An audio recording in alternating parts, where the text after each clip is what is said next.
QUORUM Radio, baby.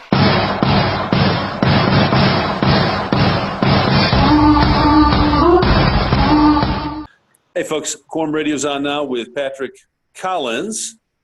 And you may be wondering who he is. Well, he's only read about 350 books on the Kennedy assassination. I stand to be corrected. Maybe it's up to 400, but it's a vast number. He has a very, very serious interest in the Kennedy assassination, but he's done something about it. He's informed himself. And it all started back in 1982 when he went to his local library in the United Kingdom, in London. I don't know if it's London or Surrey or Liverpool. Where? Which city is it? Sheffield, South Yorkshire, the equivalent of your Pittsburgh, the steel. Okay. City. Yeah. That's great. That's the place. So anyway, he got at his local library, he picked up a copy of Conspiracy by Anthony Summers and the David Lifton classic book, Best Evidence. It all happened because a school friend was talking about it all, and so it tweaked his interest. And so what happened? Addiction. So much that he actually pursued the idea of studying the JFK assassination case as a postgraduate project after first of having obtained a degree in biological sciences. He did a complete change in direction. Modern American history was the way to go. And he was so encouraged to do so by a friend in Cambridge. And this led to a master's degree under the auspices of Sir Hugh Trevor Roper, the famous British historian. So anyhow, he ended up getting in touch with Anthony Summers, who put him in touch with a few researchers in the United States who had helped with his book. Mary Farrell is in Dallas, also was a big help to him. And through Mary Farrell, Patrick Collins met many people who had connections to the assassination, witnesses, police, etc. He also was in touch with, he had written to Billy Prince, the chief of the Dallas Police Department, and to his great surprise, he asked him to call him whenever he arrived in Dallas, and he arranged for a liaison officer to give him a tour of the Dallas Police Department and also the Texas School Book Depository. He took him to the rooming house, Ruth Payne's house, and he basically got him plugged into all the important spots. But so anyhow, he also, this is interesting, he, as you all know, Patrick Collins is not a conspiracy theorist, but along the way of his pursuit of more information and research, he was in contact with David Lifton, who offered him a research position for his second book, which he's yet to publish. But in all this time, he's lived in England, he's been in LA, and there was no internet back then. So people had to go to the library, where it all began. Throughout all this, he had to make ends meet, so he took a teaching job in Hong Kong, returned to the United Kingdom, and was contacted by a United Kingdom television company to do a research for a new documentary on the case, and he returned to Dallas. In recent years, he's contributed to various blogs and forums, especially now on Facebook, and he's been his own subject he's been writing pardon me for my garbled expression, he's been writing a book on the subject in the past 10 years, which hopefully will be published soon. It's probably like as long as Bugliosi's work, right? 10,000 footnotes. Yeah, it could be. Yeah. Yes, and just so it's a total of over 420 books and counting, which he says three quarters are conspiracy probably, and most are poor. Some are absolutely dreadful. His view is that most of the best books that have been produced are post-2000. There are about 20 that are outstanding. This is a very simple case, in his words, that was hijacked by a largely unscrupulous sector of authors who turned the case into a black hole over decades, creating a melange of myth and fable. To the uninitiated, fiction became fact, and most people unaware of the actual facts it seemed obvious that there was a conspiracy. Not so, Patrick Collins will tell you. The movie JFK didn't help and has much to answer for. He now believes that Lee Harvey Oswald acted alone, and the sensible questions are, was he influenced or directed in some way, and if so, by whom? Was it a Cuban connection, or was there some connection to Oswald's time in the USSR? Perhaps the Mexico City trip holds a key.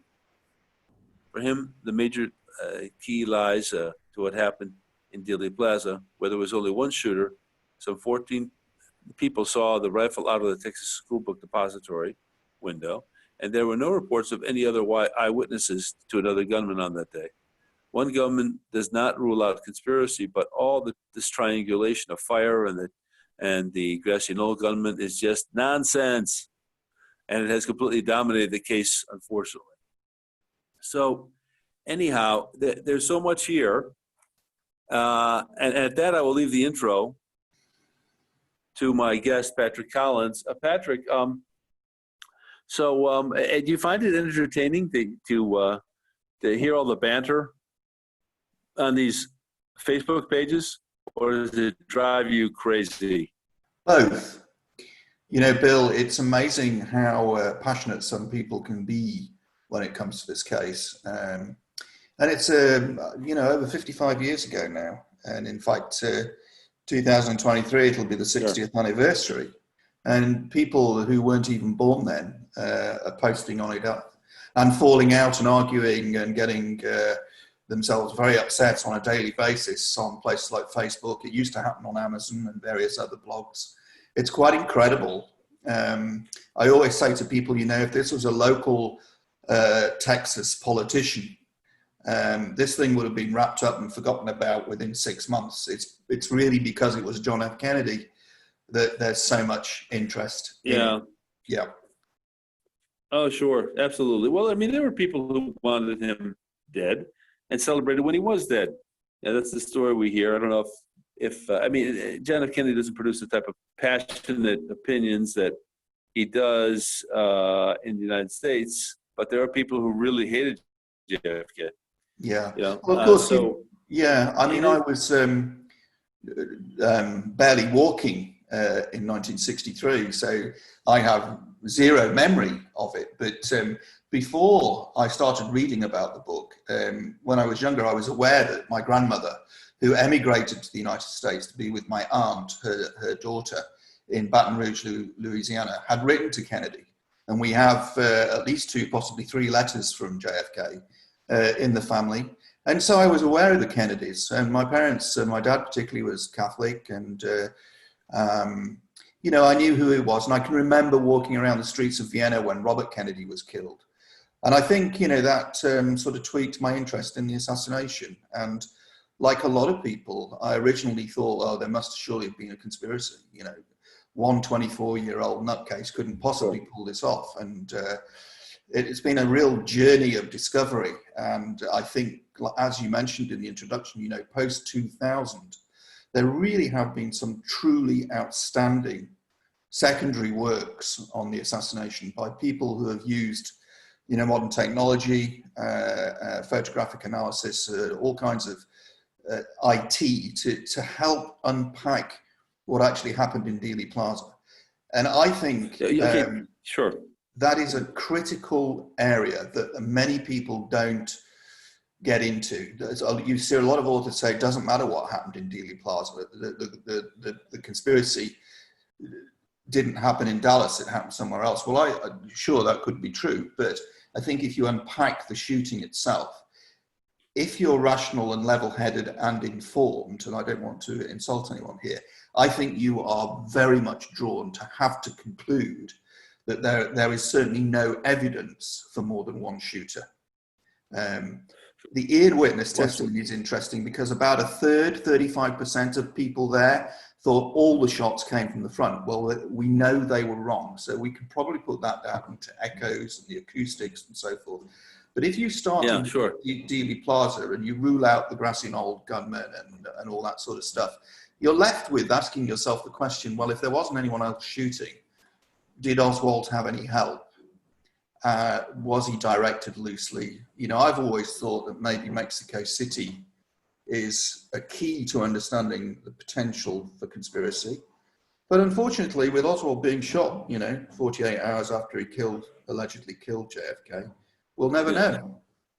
Yeah, that was, it's unfortunate. I mentioned the other day to Mark Shaw that when I lived in Colombia, we had, I lived there at the height of the drug war in 1989, 1990, 91, 92, until 1996, that we saw several presidential assassinations for aspirants, for those who were campaigning for president.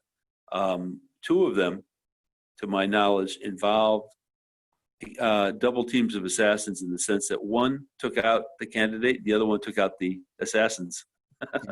And in one case, it was at a big political rally for Luis Carlos Galan, and his security apparently had been eased specifically to facilitate the assassination.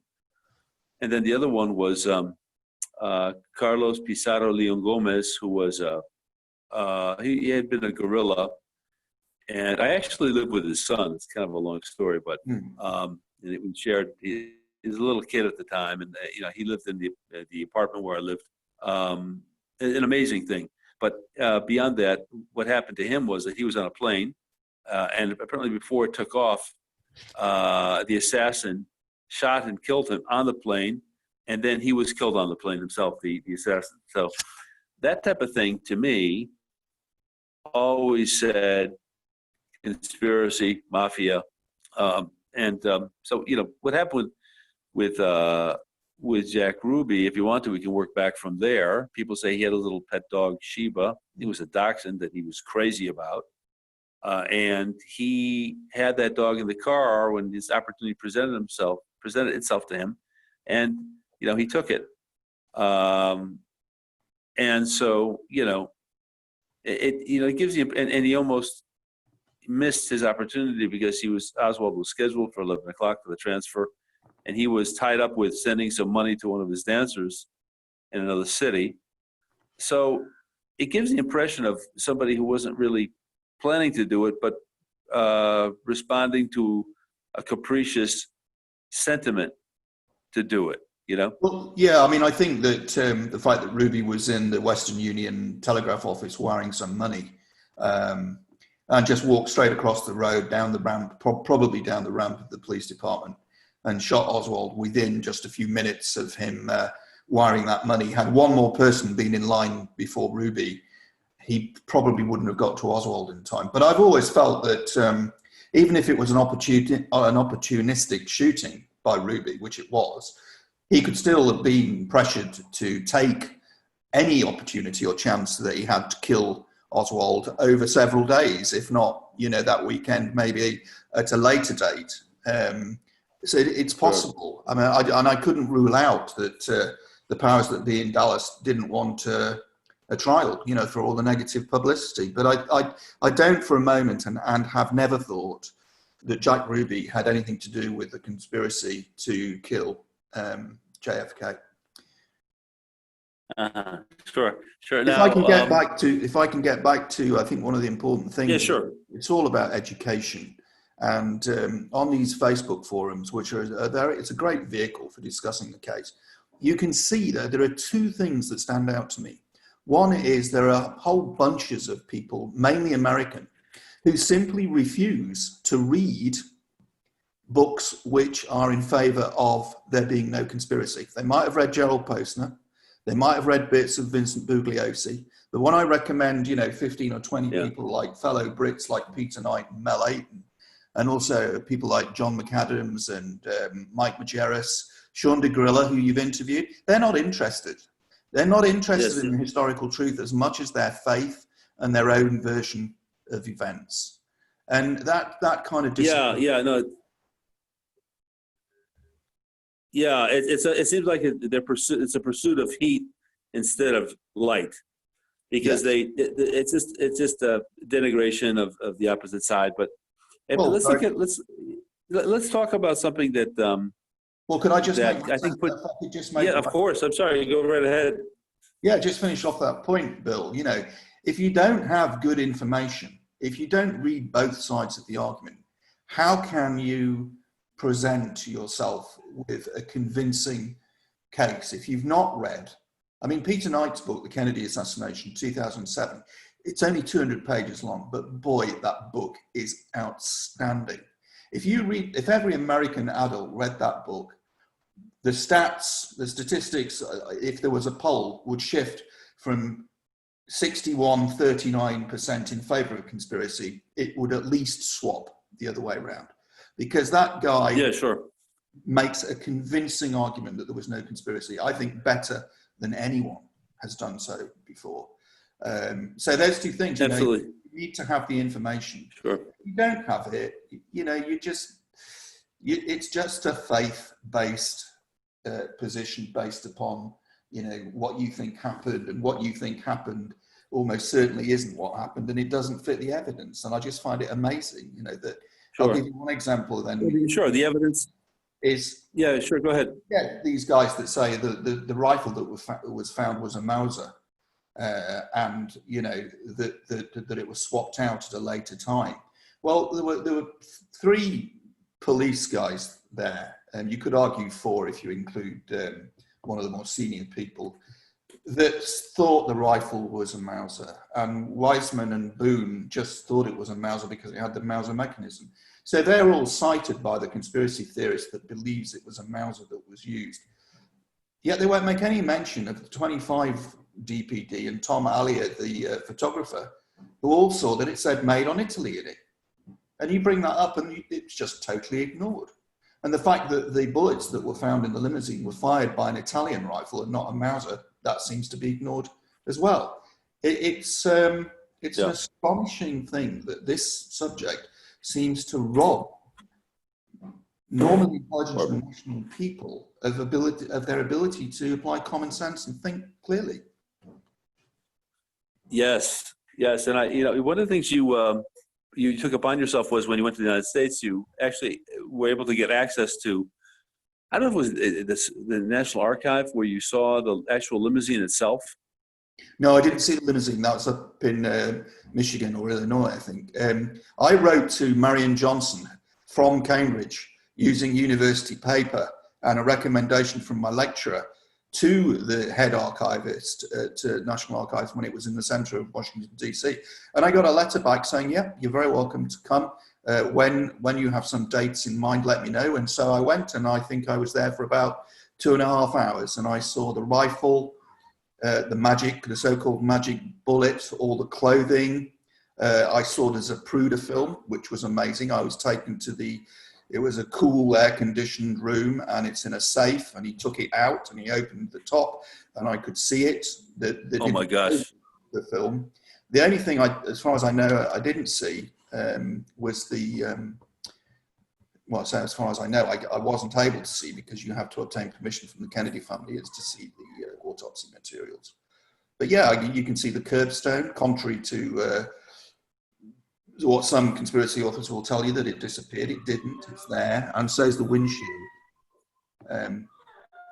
There is a part of a curbstone with a mark on it that might have been a bullet mark, that perhaps deflected upwards and hit the member of the public guy, James Take, who was nicked on the face, probably. Yeah. But yeah, no, it was marvelous. Yeah, and, sure. And I spent a few days in Washington, D.C., but I spent a lot more time in Dallas. Sure. Let me ask you, when you saw the windshield, how did it look? What did it tell you? Well, it's not a hole, it's a crack, and it's dented. I don't know how best to describe it, but it's sort of got a powdery sort of look to it on the inside, the part that was on the inside of the limousine. And if you also take into account that there was a dent, a concave, in other words, going inwards in the trim near the windshield. I don't know if it's chrome or stainless steel. There's a dent in there, so it seems likely that the headshot bullet hit the windshield trim near the rearview mirror, and then hit the glass and bounced down and ended up in the footwell. Sure. So Yeah, I mean, it's. I don't think it's something that you would find it easy to do now. I mean, this was in 1983. You know, when I was walking around Dallas, there were hardly any people in Dealey Plaza. And the police chief told me that, or whether it was not the police chief, but the liaison officer that took me into the book depository and took me to all the famous sites, he said they'd never, ever had contact from a foreign overseas student who was studying the Kennedy case, which I found very difficult to believe. I'm sure there had been some American students, but anyway, so I spent several visits in Dallas over the years. The last time I was there was 1988, so way back. Right. So then, yeah, I think now I've been to Dallas. I've worked with a number of people that setting up interviews, Jim Jenkins and Clint Hill and people like that. And they now say that the Dealey Plaza is like a I don't know, a Times Square or it's like a flea market of people selling stuff and hawking items and books, I guess. And well, certainly when you go there, well, you know, I think one of the interesting things is it's much more compact and smaller than you're expecting it to be. And I was very surprised at how, I mean, I should have been able to work it out, but I was surprised at how steep Elm Street is. You know, it's really quite a hill. But there are a few authors that have written books about, you know, their experience of going into the book depository, looking out the window and then concluding immediately that it would have been impossible for Oswald to have made the shots, which of course isn't true. And I think it's one of the things that I find very frustrating. I think if you've read widely on the subject, and if you're honest and you wear an agnostic hat, you must surely take the view that it would at least have been possible for Oswald to have made those shots. Whether or not he did is another question. It's a separate question. But if you go into this thinking that Oswald could never have made the shots because he wasn't a good enough rifleman, because the rifle wasn't up to the job, because he didn't have the viewpoint, because the limousine was moving, you're kidding yourself. He could absolutely have made those shots. There should be no doubt about it. And that British rifle expert, Mike Yardley, who's, you know, he knows an awful lot more than I do about this thing. If you don't want to believe me, you know, ask him. He says the same thing. He's the guy that History and Discovery Channel use. Sure. I mean, it's listen, as a you know, the Marines, I have a son's a Marine. I mean, and this probably happens to the Royal Marines too. They practice shooting. They qualify shooting, doing it up to 550 yards, if I'm not mistaken, or not 500 yards. Sounds about right. So, and so the distance was not that great. I mean, what was the distance? Did you ever find the data on the distance between the sixth floor and where? Yeah, I mean, in a nutshell, approximately Oswald's about 25 yards up from street level below. Yeah. And he fires the shot that hits Kennedy in the back at about 62, 63 yards. And the fatal headshot is just under 90 yards, 88 yards to be precise. Yeah, the car was going slowly. It wasn't going quickly. It's very unfortunate. I mean, I will say that 10 or 11 miles per hour, Bill. And you know, what people often say, and even the driver himself probably would have to admit, he was way too old for that job. His reflexes were by definition inferior to a younger man's reflexes. Well, it's absolutely tragic. I mean, he should have floored the pedal on the sound of the first gunshot, which was just exactly, and started to. Yeah, and certainly when the second gunshot hit. Sure. And so I mean, that didn't happen. He himself was profusely apologetic to Jacqueline Kennedy in Parkland. Something that a little detail a lot of people don't know. And he probably went to the grave feeling that he was in some way responsible. I'm sure, and then you have, you know, and Kellerman as well. Kellerman, the chief of the detail in Dallas. I mean, he should have yelled at the driver, "Get out of here now!" Exactly. Yeah. And what do you see? Saying you see Greer, of course. I mean. You know, I met some of the people I met over 20 witnesses, You know, they all. One of the things that struck me, and I'm afraid, you know, I consider it to be a privilege, but most people just don't.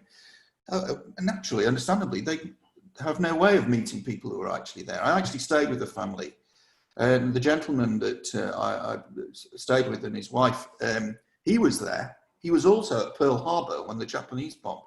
He said that, you know, that first sound was loud. The Harley Davidsons were loud. The crowds were making a noise. He said that you could hear those gunshots. It was like a big, loud firework. And then the realization, hey, is that a gunshot? It's inconceivable, but it's a reality. It happened that the Secret Service men who were in the limousine didn't react quickly enough. It's academic as to why not, but they didn't. So there's nothing that can be done. What do you think about the Altgens photo taken through the windshield when JFK had already been shot? The first shot, or prior to the headshot, his elbows are raised. Jacqueline Kennedy has her gloved hand on his left elbow. What do you think about that that photo? Well, a number of things. First of all, it's a very, very high quality photo. It was taken with a nickel matte camera, or a Nikon camera with the 110, I think it was, telephoto lens. So I don't know if people realize, but most people probably did. It squashes the distance slightly because it's a telephoto. It doesn't reveal anyone on the Deltex building hanging out of a window or the fire escape with a gun, contrary to what some people think.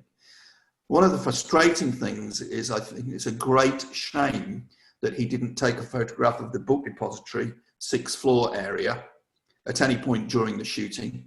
And I think it's quite incredible when you consider there were a number of photographers there that no one actually captured the assassin in the window. You can make a case for one of the films. I think maybe the Hughes film is the one that I'm thinking of, where you can see possibly some kind of figure in the window. You can certainly see a box or something. But as Chief Curry said, you know, they could never put Oswald directly in the window. What he meant by that was they didn't have an eyeball eyewitness close up like someone on the 6th floor or anyone from across the way in one of the other buildings getting a good close look at the assassin. But he didn't mean that they couldn't put Oswald in the window based on all the other evidence, because he believed it was Oswald. Right. It's interesting as well, you know, that people say this was a professional hit. And, you know, with all due respect to the tragedy, it always makes me grin, because whoever the assassin was, and I believe it was Oswald, they stood in the window for about, was it 90 seconds or thereabout, and revisited the window a couple of times with rifle in hand. Amazing, Seen by young Roland and Brennan, Arnold Roland, I think it was. And he pointed to his girlfriend, look, there's a guy up there with a gun. You know, the Secret Service aren't that secret. Now, what on earth is a professional assassin doing, making himself visible in the window? About 5 making it easy before the assassination. He should have been apprehended. I mean, Brennan should have yelled at a cop and said, "Hey, officer, there's a guy up there with a gun." I mean, can you imagine what he felt for the rest of his life?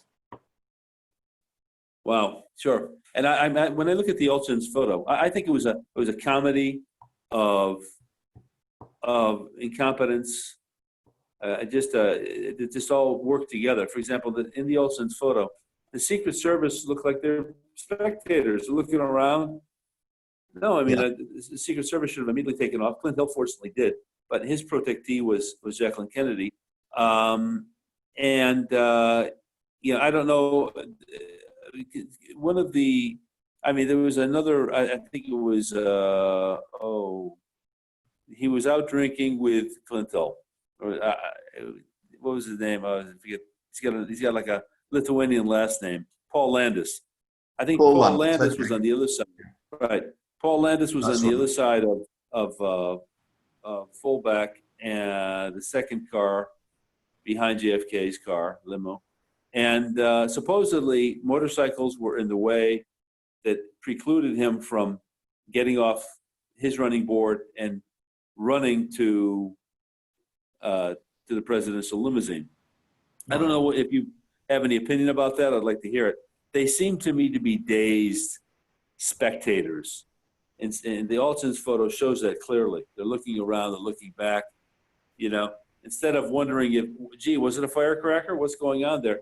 They should have immediately responded, it's likely gunfire. Let's protect the president, Well, I mean, I'm looking at it now, actually, since we started talking about it. I mean, you can see that they're mainly office workers lining the north side of Elm Street. That's to the right of the limousine if you were sitting in it. And there's a whole bunch of ladies. The ones on the bottom left are all laughing and smiling and clapping. Some of the African-American ladies up by the monument between the lamppost and the tree by the follow-up car are looking back up towards the book depository. And a couple of the Secret Service agents are looking back. Clint Hill's looking forwards. One of the outboard motorcycle cops by the limousine, I think it's Cheney, is looking over his left shoulder. And he's sort of, he said about an hour later on live television, he heard the shots come from over his shoulder. It's a chilling picture because, Kennedy's got about 3 seconds left to live in that picture. Yeah, sure. And it's only it's a fraction of a second in time. If only there were more movies of better quality. But in the end, the movies and the photographic evidence, and particularly because it's all silent, it's not the best evidence, but it's, from a historian's perspective, it's fascinating. Sure, and it's decent evidence. Now, how about I'd like to draw your attention to this Zapruder film itself. I think those who claimed it was altered and all that, where do you stop? When does this end? So, if we look at the Zapruder film, you mentioned, and you sent to me the breakdown with all the frames, very high quality digital, about the best quality possible, digitized frames. Tell us about what you discussed the other day when you and I were talking privately about this, about the movement of the president's body. Yeah, for years people have seen a copy of a copy of a copy of the Zapruder film, quite grainy, and they've watched it at normal speed. And when you watch the Zapruder film at normal speed, and if you don't know anything about it, and you watch movies, westerns, war films, people generally speaking, are depicted falling back in the direction that the bullet is going. So Kennedy is in the limousine, and all of a sudden he's blown backwards, and it's a very obvious, arguably a violent movement. So you obviously think, well, he must have been shot from the front. But when you look at the digital frames and you look at frame 312 and 313, you can see very clearly, and you will not see this watching the movie at normal speed because it's just too fast. Within one frame, which is an 18th of a second, had that bullet hit mid-frame, then you're looking at a 36th of a second. Kennedy's head is propelled forwards 2.5 inches, and there's no doubt about it. It moves forwards and down. But which frame again is that, Patrick? 312, 313. Okay. And you can see you don't have to be a blood spatter analyst to get frame 313 on your computer and use one of those editing software packages, and you can draw an outline around the blood spatter halo and the bone pieces. And it's quite clear that almost all of it is forwards and above JFK, the back of forwards of the back of the head. I've calculated it's about 85%. And I think that's a fair and reasonable statistic. The amount that is behind Kennedy is known as backspatter, and that's what the motorcycle cop rode into. Bobby Hargis was his name. I spent half a day with him in 1983. He was a very pleasant guy. Conspiracy theorists say, he thought he was hit himself, and he was hit so hard that he thought he'd been shot. He was very shocked, and at first he said, something had hit him from the front, or he didn't know where from. But then later, he came to his senses and he realized, that the sound of the shot had come from over his shoulder. And he rode through the cloud of blood as it descended. But anyway, getting back to the Zapruder film and the idea about alteration, I mean, it's kind of a bit of a black hole, but just in a nutshell.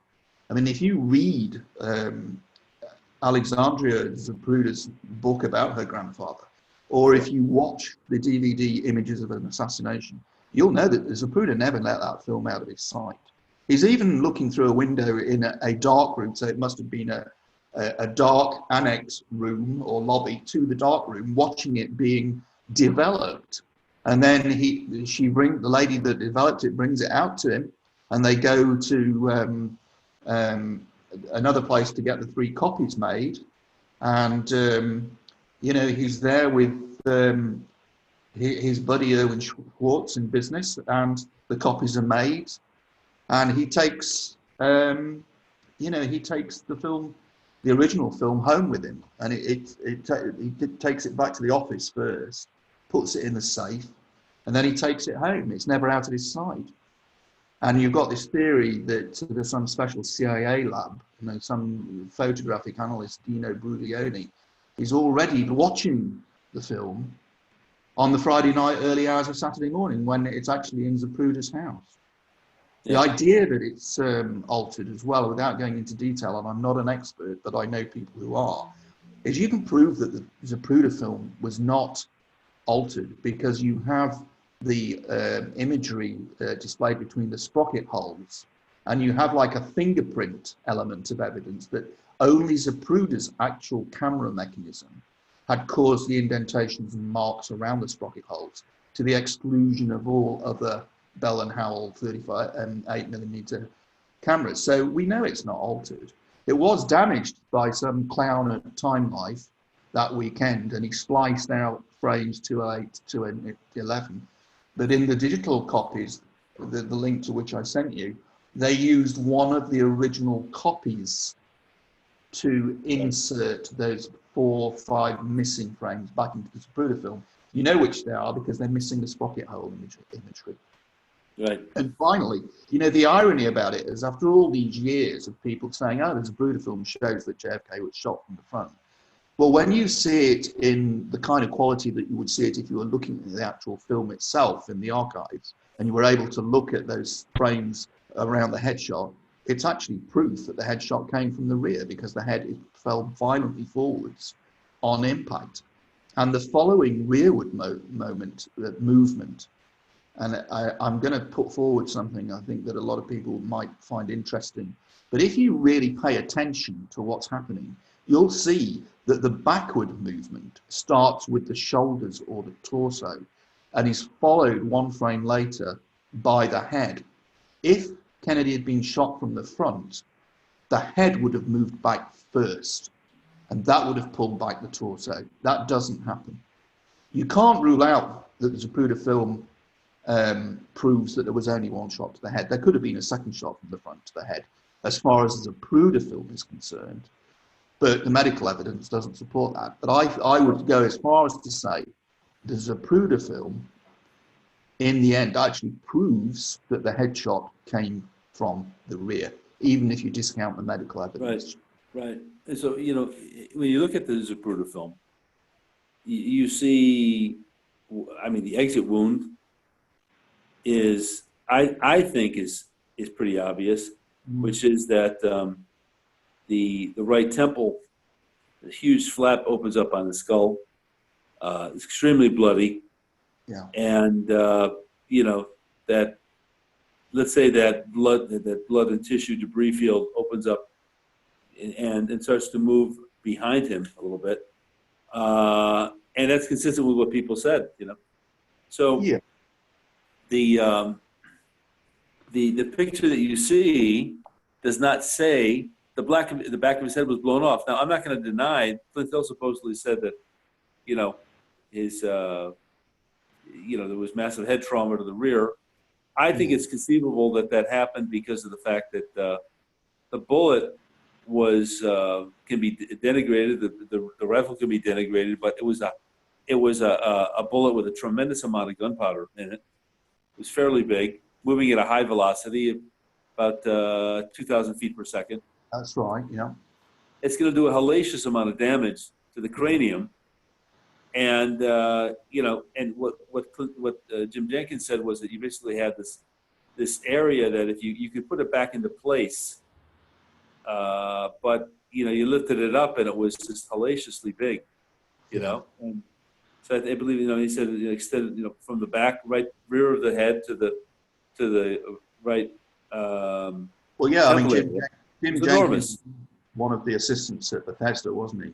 But if you, I mean, the fatal head wound, my understanding, is based upon reading around the subject and also conferring with forensic pathologists in the 80s when I did my work, I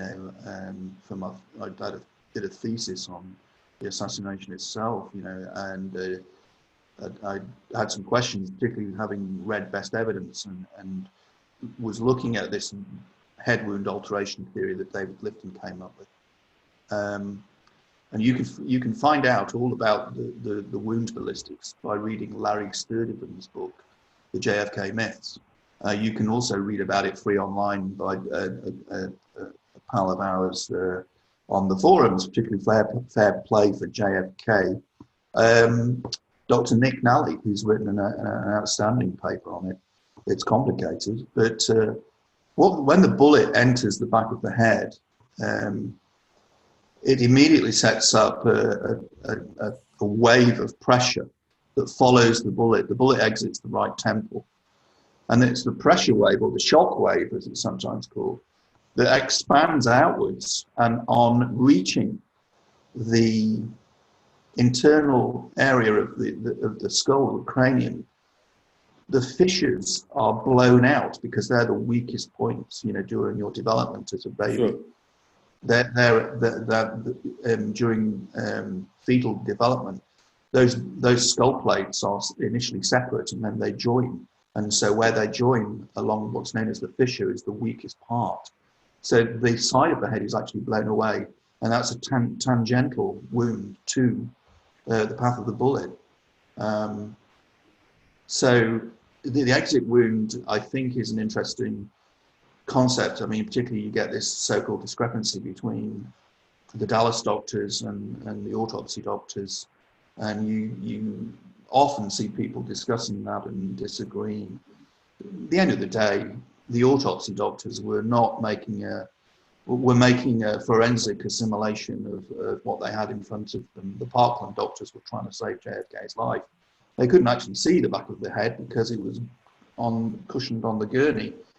I asked a couple of surgeons who I lived close to, and they said, if you had a head wound like JFK, would you have laid the head flat on the cushion had there been a hole right in the back of the head? And the answer was probably no, that they would have angled the head slightly to the left if there had been a hole in the right back side of the head.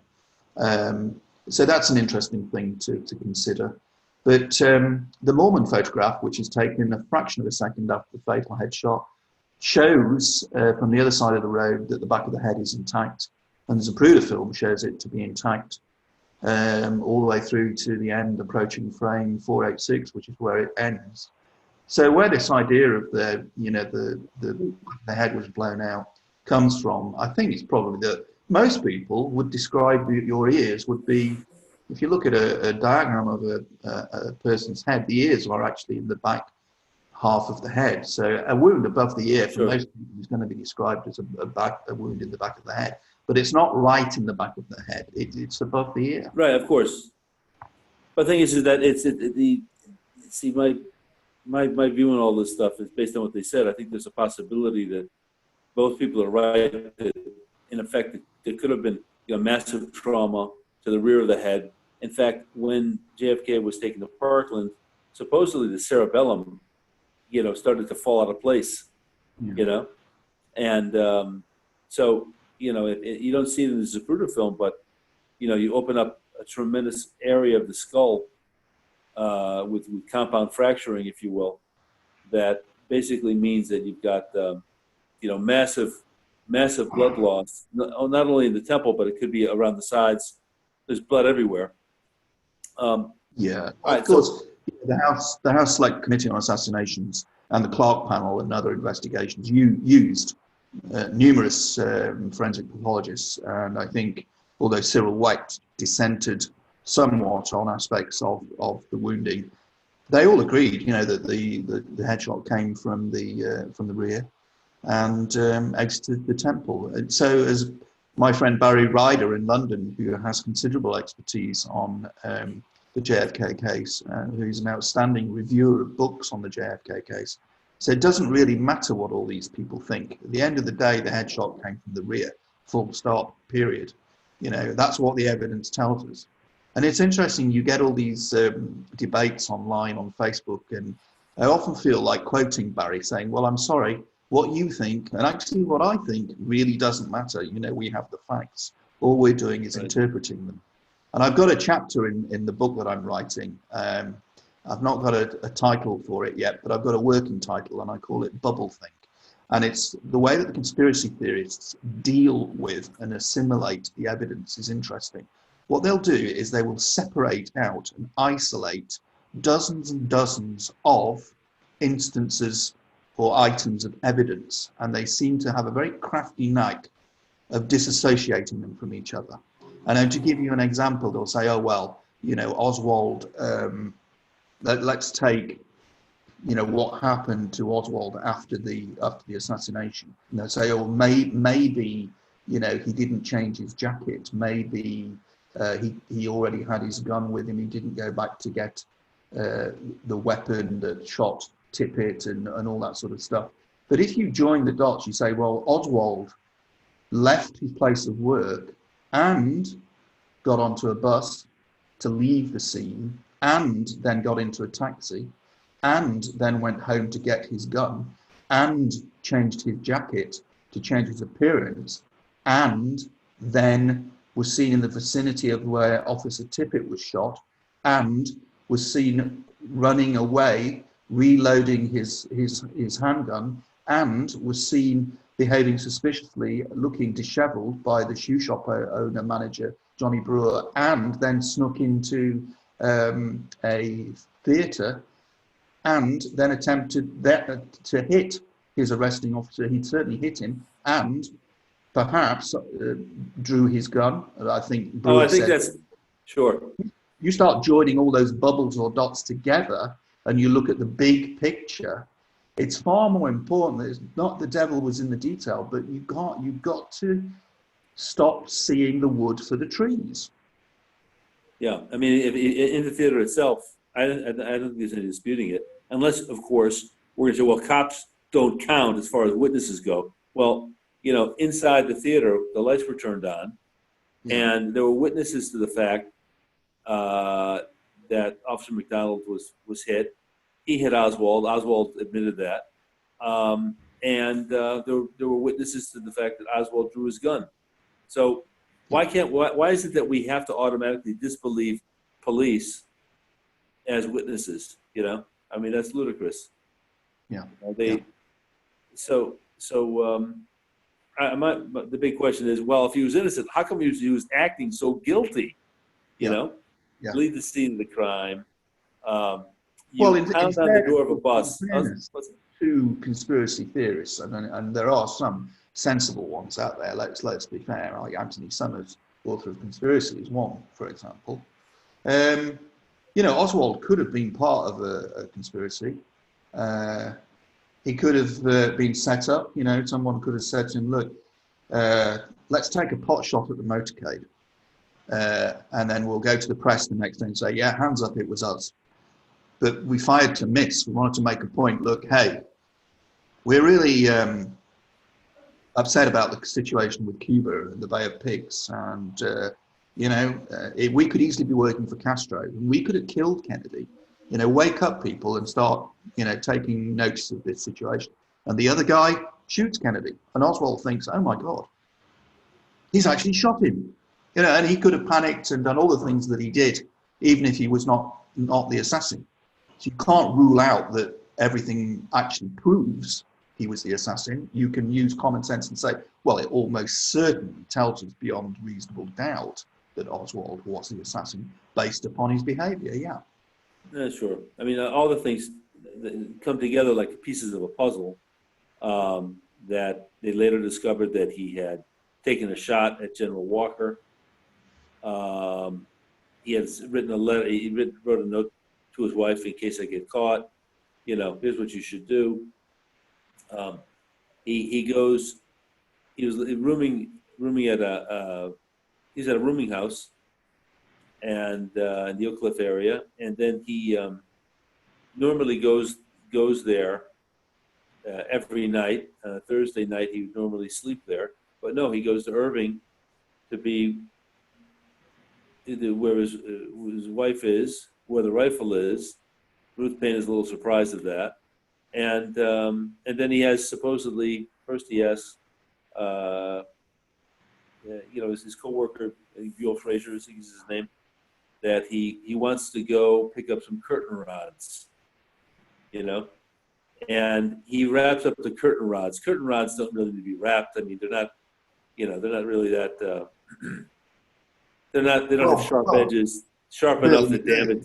The package that Oswald allegedly carried his curtain rods in, which was found in the book depository, was I think it was about 9 inches wide, and it was certainly long enough to carry a curtain rod and a rifle if it was disassembled. But I can say a little bit more about that. But if you're Lee Harvey Oswald and you've got some curtain rods and you insist on using a bag to carry them in, you're going to roll the paper around the curtain rods, aren't you? Yeah. You're not going to let the curtain rods loose, clanking around, in a rectangular package. It's just the natural thing to do. You'd roll the paper. Yeah. But the interesting thing for me about this, and I've written quite a lot on it, because it's one of the things that really frustrates me. You get all these conspiracy theories saying, but Frazier and his sister, Linnie Mae Randall, said that the package was only like 2.5 feet long, with variations on that length. They don't take into account that Oswald didn't need curtain rods. He told Wesley Frazier that he was going back on the Thursday night for curtain rods because it was a ruse to prepare him for the fact that he would have a package the next day. He could have said to Wesley Frazier, and hardly anyone ever says this, "Hey Wes, can I have a ride on Thursday? I've just got some important stuff to talk to my wife about. We've got some bank stuff, some financial stuff to talk about, and I'm going to the bank on Friday." Yeah, he doesn't need to invent a package to have an excuse to go out on the Thursday night. And here's the key thing. Right.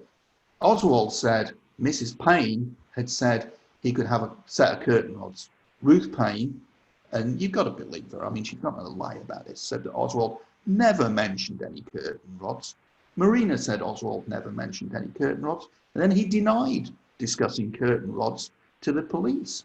He went back home that night, to his wife, rather, with an empty paper package to carry the rifle in the next day. And to me, that is a critical aspect of the whole case.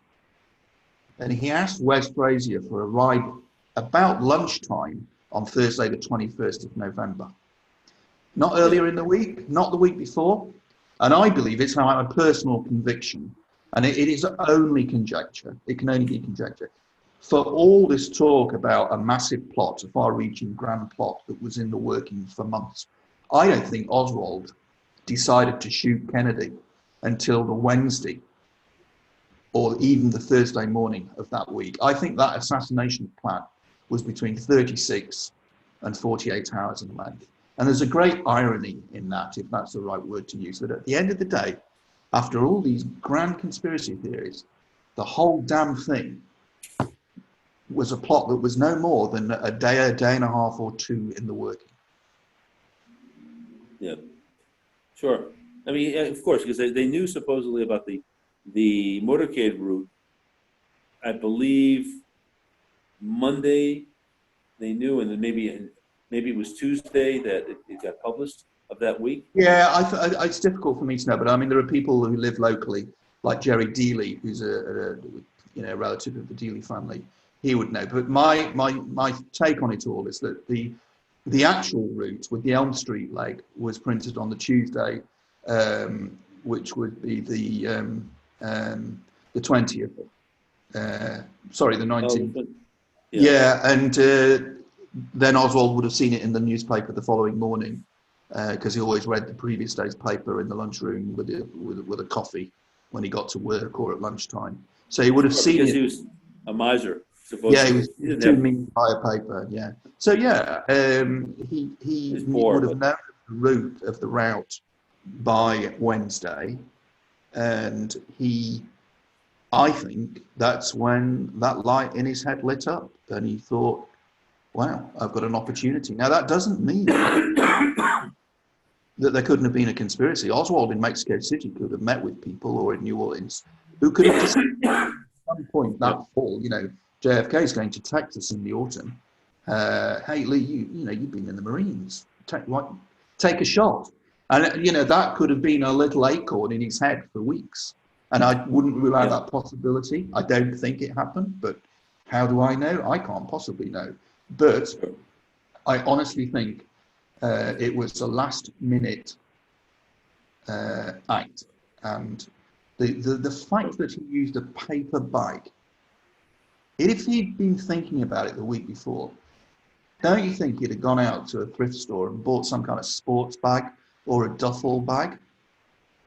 Of course. No, not only that, but he would have said, well, rather than have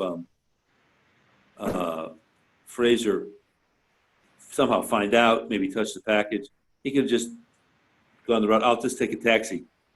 Yeah. Take a taxi, and from there to the school book depository, spend a couple of dollars to do that, and, be that, and then get it over with, and then there's no possibility that somebody would know.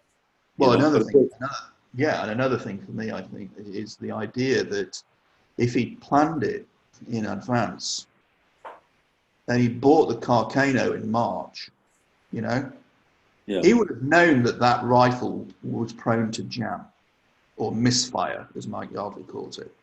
Yeah. He would have known that. And he left his wife, was it $140 that morning? He could have gone out and bought a $40, $50 rifle, knowing that at least the rifle wouldn't let him down. Right. Why I think it's such a last minute thing. That he thought, I could have a pot shot at JFK on Friday. I've got a rifle. Let's see how it goes. Do you know, Oswald may not, and we have no way of knowing. I suspect he was pretty determined, but we've no way of knowing how determined he was. He might just have thought, I'm going to take the rifle to work. I'm going to take a pot shot. I might get lucky. Otherwise, I'm going to get arrested and tried. He might have procrastinated. He's got 2 little children. He might even have still been making his mind up on that Friday morning.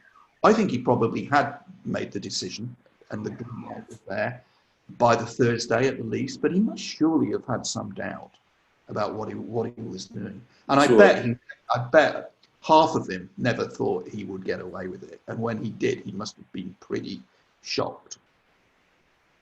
Sure. But he's a person that, they say was very miserly. He gave a 5-cent tip to that taxi driver when he was taken to his rooming house, and was known for being very tight with money. Yeah. So it all stands to reason that a guy like this, who's so cheap, would not go the extra step of buying with that money a better rifle to begin with. Take a taxi out there, just to his rooming house, and wouldn't have had to go to Irving, to where Marina was. He could have just paid money and in the distance and not raise any suspicions because for having broken his routine. Yeah. So.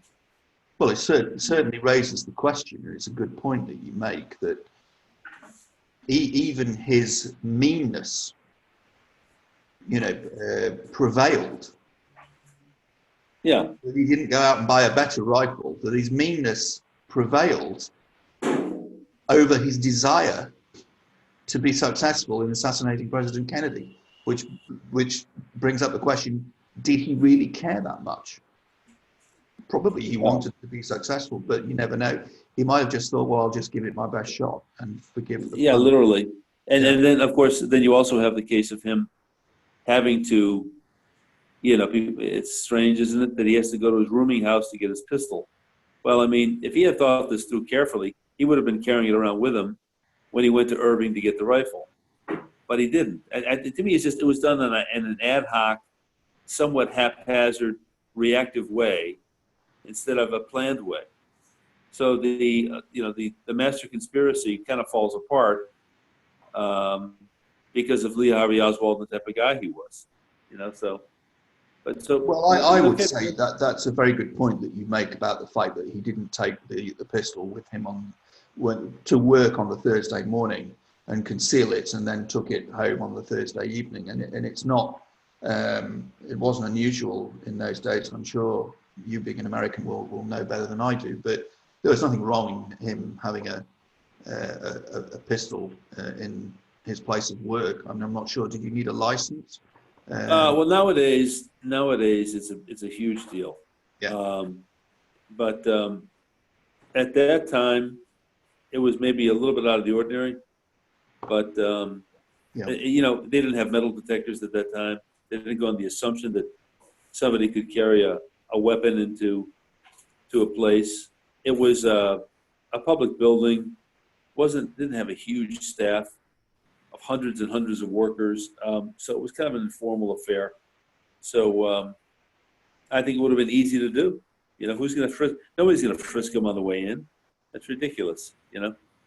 But what about the what many have termed the Rosetta Stone of the assassination, which is Officer Tippit and his death. Why would he get himself into a situation where he fires on a policeman with witnesses and he's seen loading the gun, running away? Why would that happen, Well, the obvious thing is because he'd shot President Kennedy and he had a wallet on him with an ID, with 2 IDs in it, and Tippit would have radioed in the description and reported him, and he would have been apprehended. So he shot Tippit. I will often ask myself, why did he just shoot Tippit and leave him? Why did he shoot him in the head to kill him? No, that was he finished him off. Basically, that was a coup de grace. Yeah.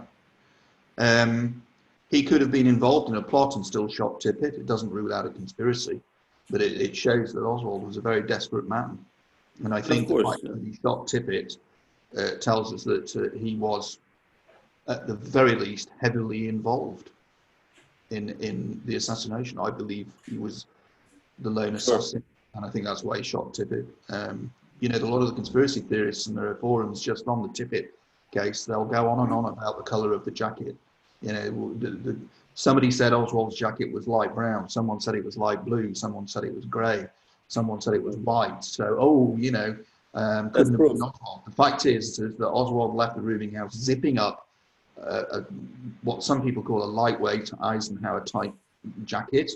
What was golfers used to wear in the 1960s, for example, just a simple zip-up jacket. And when he's arrested, he doesn't have a jacket with him. And lo and behold, on the route from the Tippit murder scene to the theatre, someone finds a jacket under a car. And Gus Rose, the detective who I spent some time with as a young guy in Dallas, we had like a half day together. I really liked him, and he was very impressive. And he told me a couple of things that I've not read in any book, which came to memory a few weeks ago when I was looking at some of my original notes. And one, he said that the jacket was dry, and of course it had been raining that morning. Even though it was found under a car, when it rains you still get damp, and the jacket was bone dry. So that would tell me that the jacket had been recently dropped there. How often do people just cast aside their jackets, Oh, but let's make a big issue out of it. So we can't prove the jacket was Oswald, that he didn't drop it. Maybe someone else dropped it. Well, hey, people don't throw away their jackets. They might lose them on a Friday night after having too many beers, but not on a Friday lunchtime. And the other thing that I learned from Detective Gus Rose, was that the arresting officer who who fought with Oswald, and the gun, the firing part that slams against the chamber, so to speak, got caught in the webbed part of his Officer MacDonald.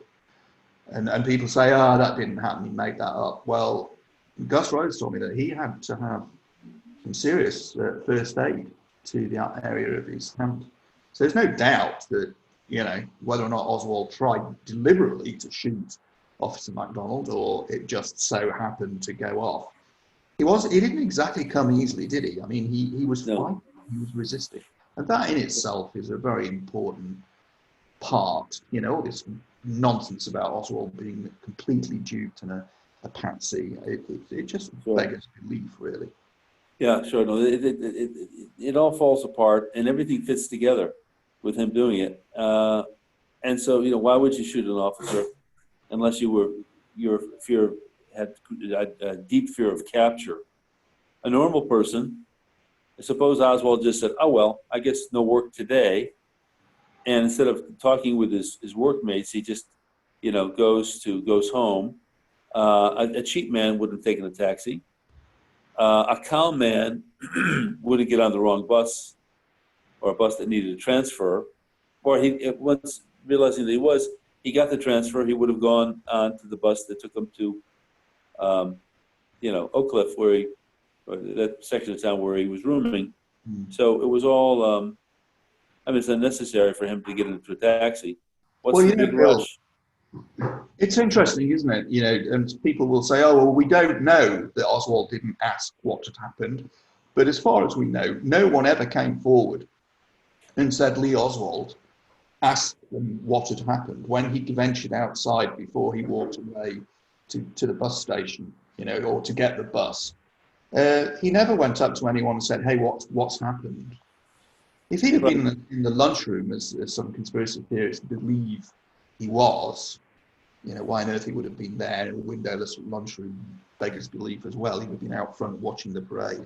But let's say he was. Why didn't he run outside and say, "Hey, what's going on?" Why didn't he say to Roy Truly, when he was apprehended by Officer Baker by the second floor lunchroom, "What's happened, boss? What's going on?" He didn't. And then he knew. He didn't ask anyone what had happened. And also, when he arrives back at his rooming house, the lady's got the television on, the housekeeper, and she said, "Mr. Lee, the president's been shot." Did he say, "How is he?" Did it when he left, zipping up his jacket? Did he say, "How's the president"? No. No, he had no zero interest in finding details. He wasn't surprised by it because if you carry out the deed, you know all about it, and you want to get in and get out of the house fast with your, the object of your trip, which was the pistol. One of the things that I've been interested in, and I've spoken to you about previously, is, the mindset that you need to have to ignore all this highly persuasive evidence that shows that Oswald was at least involved, and I believe that beyond reasonable doubt was the lone assassin. People like Bugliosi would say beyond any doubt. I would say beyond reasonable doubt that he was the lone assassin of JFK, beyond reasonable doubt that there was a conspiracy, beyond any doubt that he shot Tippit. But how can you explore this case, avail yourself of all the information that's out there, and not at least consider that Oswald could have been the assassin? And I'm not talking about some 18-year-old who's just read one book and who posts on a forum and said, "Oswald wasn't guilty, didn't shoot anyone that day." I'm talking about people who have been studying this case for 10, 15, 20, 25, 30 years. What is it about? Let me ask you a couple of questions about that. Let's get back to the bag for a second. Supposedly, was there any trace element or evidence of the rifle being in the bag? Well, I don't think there was any sort of oil, machine oil, on there. Some of the I don't want to go into too much detailing in case I get something slightly wrong, but you've got fibers from Oswald's shirt, and fibers from the blanket that the rifle was kept in. And I believe that what the FBI experts stated was that fibers found on the bag were compatible with Oswald's shirt and the blanket, but you couldn't prove, to the exclusion of all other shirts and blankets, that was the shirt and the blanket that the fibers came from. You're saying that in the bag the fibers were present?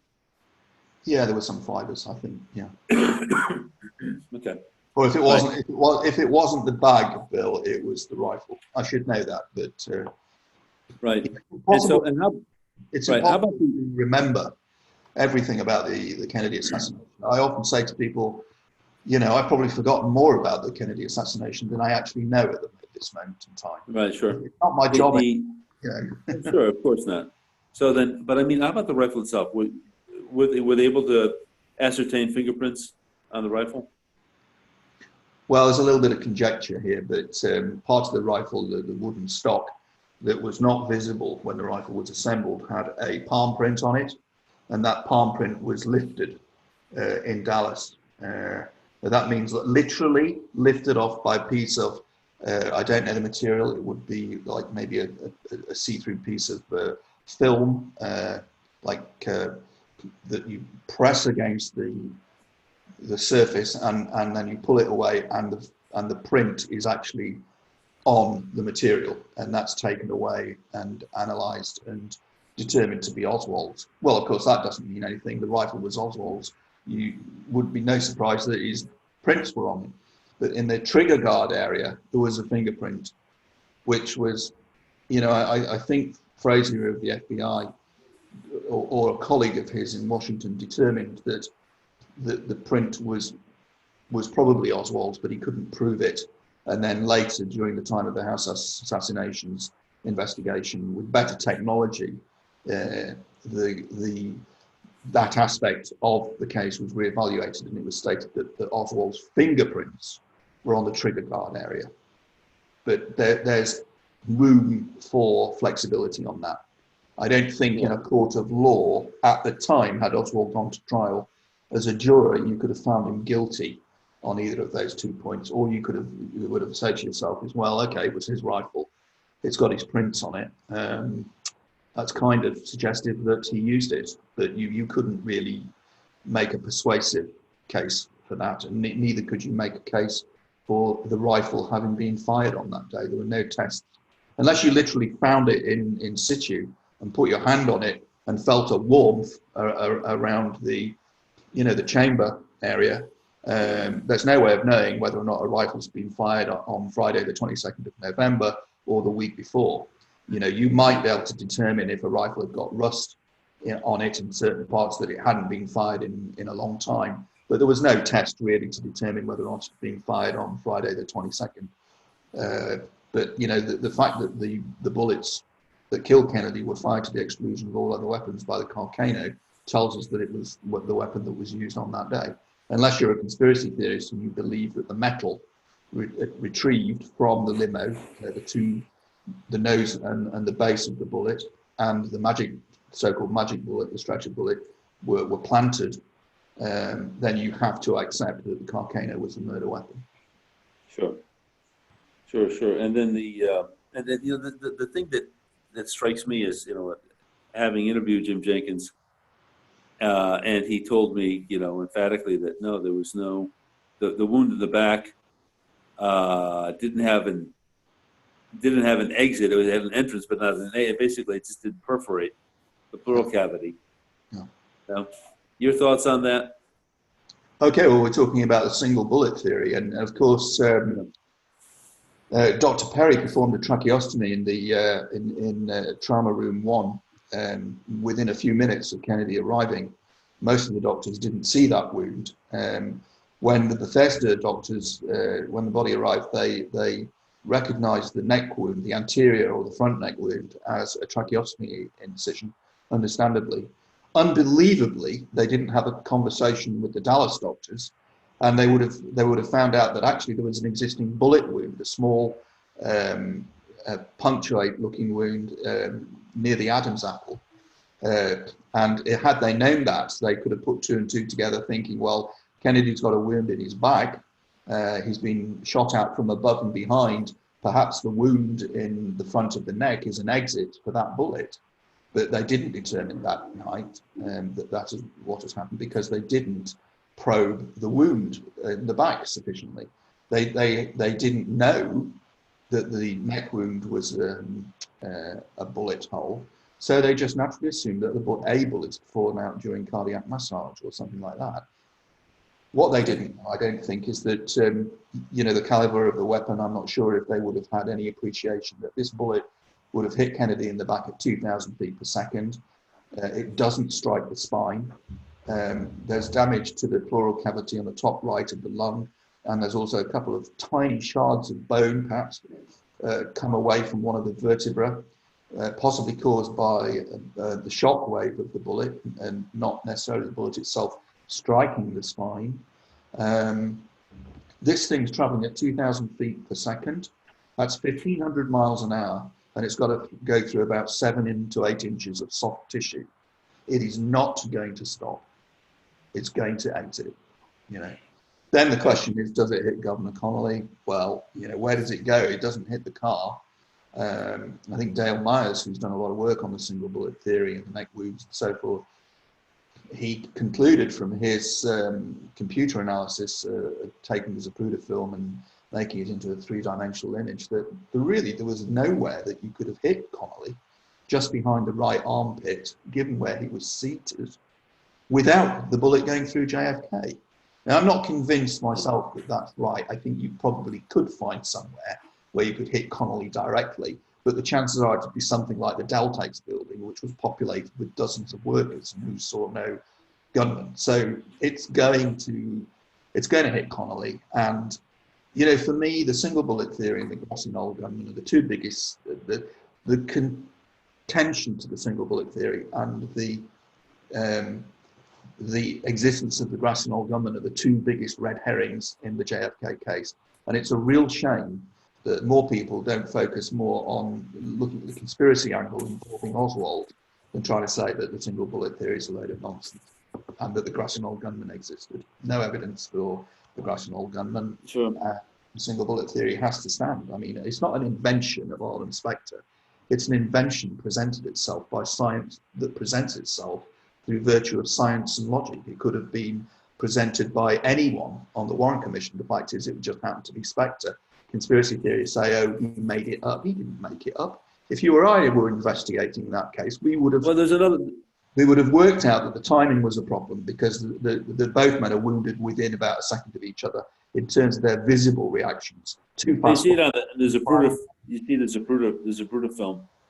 JFK clutching at his throat. Connolly spun around to his right in pain. It looks like it looks like it happened. They both wounded at roughly the same time. Well, if you watch, there's another red herring. Yeah, they give it take a half second. In my opinion, Connolly shows a visible reaction, a visible painful reaction, about 0.6 of a second after JFK is killed. Right. But there's another red herring because he's heard a shot, and then he's turning back, and when he's he's facing relatively straight forward, that's when he's hit. And he thought the shot that he heard first was the one that hit Kennedy. It wasn't. What he heard was the missed shot or a backfire. That's what made him turn back. Right. Okay. Well, listen, there's also the matter of the wallet at the scene of the crime, or near the scene of the crime, where Officer Tippett got shot and killed. And, what do you know about that? I want to share what Dale said, but I want to see if you ascertained anything about that wallet that was found, that was supposedly Oswald's wallet.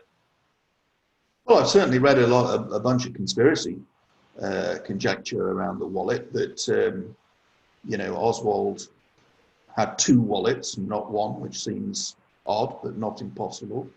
I agree with Dale Myers, and why wouldn't I? He's the expert on this. He determined that whatever it is, call it a wallet or something that the police officer is looking at the scene of the Tippett crime, couldn't have been Oswald's wallet, because Oswald's wallet was taken from him in the police car on the way back from the theatre to the police station. And that's when they found out, who he was. Yeah, sure. And then also that what happened was somebody searching the area, they found some shell casings, and they found a wallet. It could have been a wallet that had been lost. Could have been Tippett's wallet. Could have been the police. Well, I don't know about that. No, I don't think it could have been because, well, I mean, it's possible that Oswald took his wallet and walked away with it and threw it down. But I mean, the fact of the matter is that a shooting takes place. To take Tippett's wallet and move it, because it wasn't right next to the police car. No, it was some distance away. Yeah. And it seemed like it was a wallet that had been found that somebody had had lost, and it wasn't necessarily connected to the shooting at all. So there wasn't too much clarity about it, and it was. I think it probably was quickly ruled out that it had anything to do with the shooting at all. But sure, it's a bit of a mystery, and I don't have the answer. And the Kennedy assassination is littered with many dozens of frustrating little aspects that all add up to, questions being asked. Was there a bullet mark in the grass in the plaza? Things like that. And who was the guy that looked like he was picking up a bullet on the edge of Main Street in the grass? That sort of thing. The Evans Freeway sign is frustratingly obscuring the view of JFK and Connolly when they're hit. So they emerge from the sign reacting in pain to being struck by a bullet, but we don't actually know their exact positions when they're hit. Yeah. There are lots of frustrating things, and the conspiracy theorists have a field day with them. What about the person of Jack Ruby? What do you think about Jack Ruby? Any thoughts about this? Well, look, I've read Steph Cantor's book, who was Jack Ruby or whatever it was renamed as. He could have been at Parkland Hospital. He was definitely hanging around the police station, as we know, wasn't he, on the Friday night? What do I think to him? I've got to be honest, I was never really that interested in Jack Ruby because I never thought for a moment he was involved in the conspiracy. He was an absolute blabbermouth, wasn't he? Did Oswald and Ruby know each other? From what I've read, I doubt it. There was an interview in the Sixth Floor Museum with one of Ruby's dancing ladies. I think she was called Little Lynn. She was an elderly lady, and she would, bless her, she still looked great for her age. She said that Oswald and Ruby didn't know each other. She spent a lot of time with Jack Ruby. She said she never saw. She did not. Did not. No. Yeah. No. Right. And and plus, supposedly Jack Ruby was in a nearby building buying advertising, for his clubs. Dallas Morning News or one of the papers, sure. Yeah, so how does he get from there to Parkland Hospital when, Clint Hill, I asked him about this and he goes, oh, no, he was like, because I said it was an 8-minute ride. He said, no, it was less than that. And I gather that the presidential limousine was, hit speeds of 80 miles an hour on the way. Yeah. I don't think Jack Ruby could have, hitched a ride on one of the Secret Service cars. It's all crazy, man. Yeah. How does he get in there to drop a bullet on the stretcher or something like that? Come on. This guy is... Well, I don't even think that's worth serious discussion. I think if you're looking at... they'll talk about it.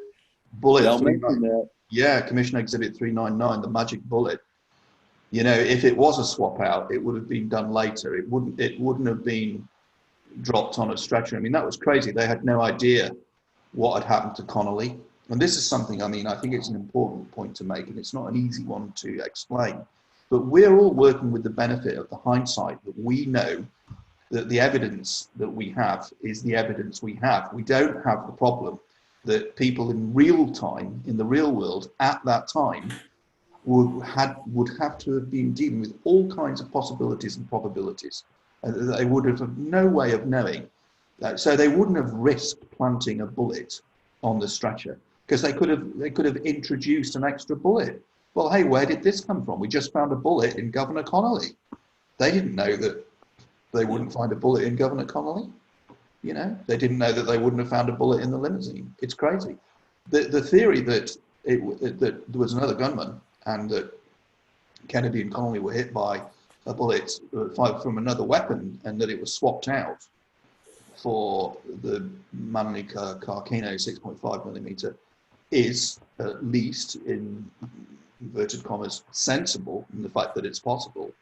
That's a possibility, but I just think it's a bit of an out there, sort of left field idea, but it's possible. I just don't believe it. Sure. Right. So well, that's it. We'll leave it there. Yeah, I could. And so, when are you gonna finally publish your book, Patrick? Well, I've got a connection with the Cambridge University Press. They're interested. I mean, I'm still working. I work in the software business, and I work with an American company that we're partnered with here in the UK. So, you know, I don't have a huge amount of spare time, and the spare time that I do have during the workday, I tend to be distracted, spending about half an hour, 45 minutes on Facebook. Wait, don't. This is public. Wait, that didn't happen. We'll have to edit that out. Oh, okay. All right. I think that it's probably 3 years away. Wow, it's a long time. It'd be good if it could be got out for 2023. Yeah, you know, one thing about that reminds me of Bugliosi's work. You know, his vast work. I mean, I don't know if you've seen his talk at the 6th Floor Museum. I found it very frustrating because he had a lot of important things to say, but in that speech, he spends half the time, unfortunately, patting himself on the back, saying what a great book it is, why it's an important book. And, well, I mean, he could have condensed that down into 3 or 4 minutes. But it takes away the people's attention from the actual evidence that he shows about Oswald lying repeatedly and basically showing himself to be the guilty party. He doesn't go into detail from the start, and that's widely seen by a lot of people that go into the forums. They'll watch the Bugliosi talk, and they come away from it disgusted, like I was. And I actually dealt with the guy a couple of times. He was a very nice guy, very gracious, and no bitter feelings with F. Lee Bailey, whom I also have known, and because they disagreed tremendously, diametrically, not about the JFK assassination so much as, at least I don't know if they did, but about the O.J. Simpson trial.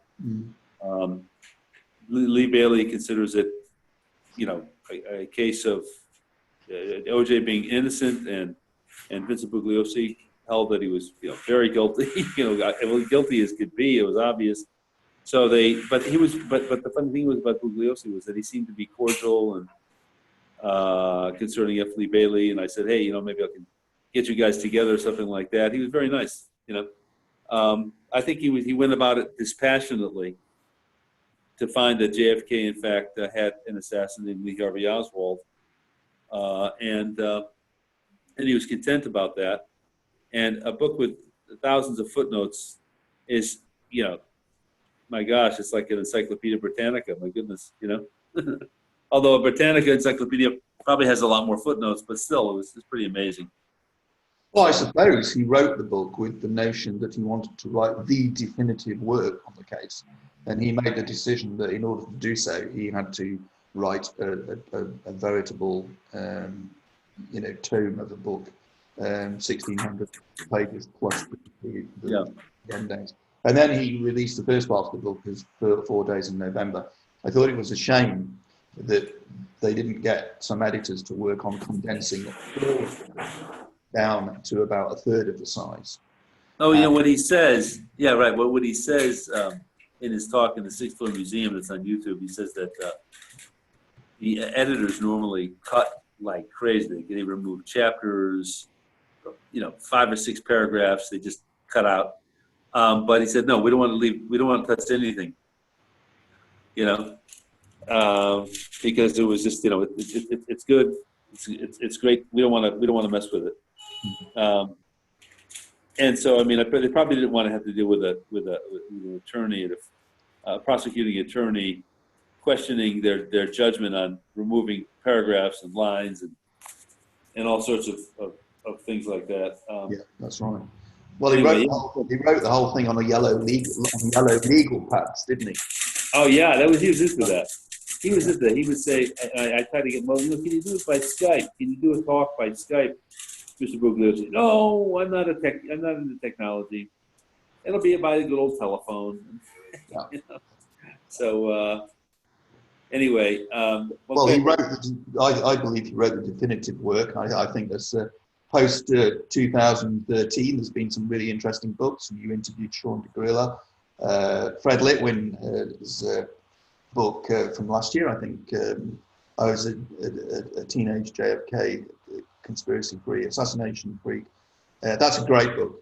Can't recommend it enough. And for people listening, there's a book out there called The JFK Assassination from 2007, written by a youngish English professor called Peter Knight, and I think it's a hidden gem. You read that one book, that's the only book you read. It's only 200 pages long. Hey, while I'm on here, let me give a shout out to somebody, just to a Facebook page, which is, I think it's called Mice Fighting Gorillas. Right. Hey folks, Bill McIntosh here. They didn't want me to be on their site anymore.